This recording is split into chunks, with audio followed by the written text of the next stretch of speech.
Hi mga kuripot! So for today's video, nakahanap ako sa TikTok shop ng super affordable na clip fan.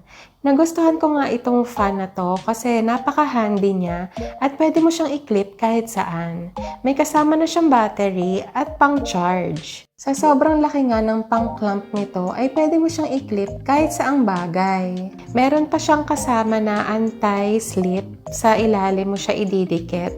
Kaya naman pwede mo din siyang ipatong kahit sa table mo. And then, nasa likod naman yung power button, saksakan ng charger at lalagyanan ng battery. 1 to 3 yung pinaka-option niya para malakasan mo yung hangin. At in fairness, sobrang lakas talaga niya.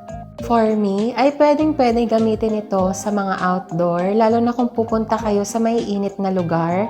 At pwede rin to gamitin sa loob. Kagaya niyan, sa study table ko siya kinabit para naman mahanginan ako